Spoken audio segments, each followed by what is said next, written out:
మీరు చూస్తున్నారు news on face. Welcome to top news. Revanth Reddy versus Messi, publicity peaks. ప్రపంచ football దిగ్గజం లియోనియా మెస్సీ హైదరాబాద్ వస్తున్నారు. ఓ చారిటీ మ్యాచ్ లో ఆడబోతున్నారు. ఆయన ప్రత్యర్థి టీం కు కెప్టెన్ ఎవరో కాదు, సీఎం రేవంత్ రెడ్డి. 14 సంవత్సరాల కిందట ఓసారి మెస్సీ ఇండియాకు వచ్చారు. ఇప్పుడు మరోసారి వస్తున్నారు. జియో80 ఇండియా టూర్ 2025 పేరిట డిసెంబర్ 13 నుంచి 15 వరకు 4 నగరాల్లో ఈ టూర్ జరగనుంది. డిసెంబర్ 13న ఉప్పల్ రాజీవ్ గాంధీ అంతర్రాష్ట్రీయ క్రికెట్ స్టేడియంలో సీఎం తన జట్టుతో కలిసి మెస్సీ టీంతో పోటీ పడనున్నారు. RR9 జెర్సీతో సీఎం బరిలోకి దిగుతారు. సీఎం గా క్షణం తీరిక లేకుండా ఉన్నప్పటికీ రేవంత్ ప్రాక్టీస్ చేస్తున్నారు. ఈ ఫోటోలు, వీడియోలను విస్తృతంగా షేర్ చేస్తున్నారు. స్వయంగా సీఎంఓ సోషల్ మీడియా హ్యాండిల్లో కూడా Revanth football practice video share చేసింది. సీఎం రేవంత్ రెడ్డికి ఫుట్బాల్ ఎంతో ఇష్టమైన క్రీడ. గతంలో కూడా పలు మైదానాల్లో మిత్రులు, విద్యార్థులతో కలిసి ఫుట్బాల్ ఆడారు. మంచి ఫిట్నెస్ తో ఉండే రేవంత్ లెజెండ్ మెస్సీతో కలిసి ఆడే అవకాశం రావడంతో మరింత చురుగ్గా ప్రాక్టీస్ చేస్తున్నారు. అయితే ఇలాంటి ప్రచారం అతిగా చేసుకుంటే మైనస్ అయ్యే ప్రమాదం ఉంది. ఆ మ్యాచ్ ను తెలంగాణ రేసింగ్ కాన్సెప్ట్ ను ప్రమోట్ చేయడానికి ఉపయోగించుకుంటున్నారు. శ్రీశైలంలో భారీ వర్షాలు, వరదలు బీభత్సం సృష్టించాయి. డ్యాములు నిండిపోయి పొంగిపోవడంతో చాలా ప్రాంతాలకు రాకపోకలు నిలిచిపోయాయి. కానీ ఆ ప్రాంతంలోని కందలముల్లా అనే ప్రాంతంలో ఓ డ్రైవర్ ప్రమాదకరంగా బస్సును నడిపాడు. బ్రిడ్జి పై నుంచి భారీగా నీరు పారుతున్నా లెక్క చేయకుండా డ్రైవ్ చేసిన వీడియో ఇప్పుడు వైరల్ అవుతుంది.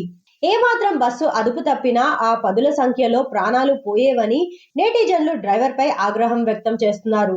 నేడు ఈ జిల్లాలో భారీ వర్షాలు కురిసే అవకాశం ఉన్నాయి. ఏపీలో బంగాళాఖాతంలో కొనసాగుతున్న తీవ్ర వాయుగుండం ప్రభావంతో ఇవాళ ప్రకాశం, నెల్లూరు, తిరుపతి జిల్లాలో అక్కడక్కడ ముసురు నుంచి భారీ వర్షాలు కురిసే అవకాశం ఉందని ఏపీఎస్డీఎంఏ వెల్లడించింది.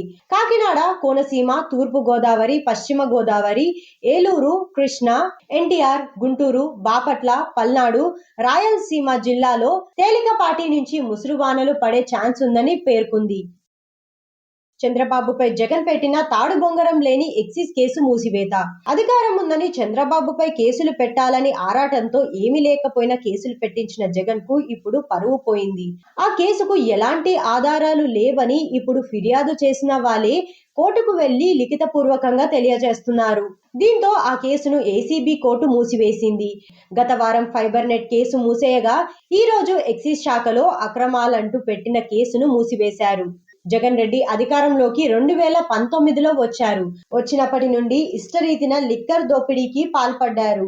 ఈ విషయాన్ని అధికారులతో సహా ప్రతిపక్షాల్లో ఉన్న టీడీపీ ప్రజల ముందు పెట్టడంతో జగన్ రెడ్డి 2023లో 2014 నుంచి 19 లిక్కర్ పాలసీలో అక్రమాలు జరిగాయని అప్పటి ఎన్డీ స్కామ్ లో బకరాగా వాడుకున్న వాసుదేవారెడ్డితో ఫిర్యాదు చేయించారు. తాడపల్లిలో జరిగిన కుట్ర ప్రకారం రఘురామిరెడ్డి మరికొంతమంది అధికారులు ఏ తప్పు లేకపోయినా ఏదో జరిగిందని చెప్పి క్రియేట్ చేసి కేసు పెట్టారు.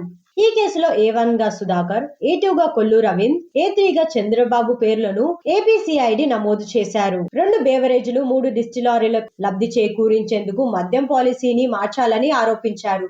కానీ పాలసీ మార్చడం వల్ల ప్రభుత్వానికి ఆదాయం పెరిగింది కానీ తగ్గలేదని సిబిఐ తేల్చింది. అదే విషయాన్ని సిఐడి కోర్టుకు తెలిపింది. దీంతో కోర్టు కేసును మూసివేసింది.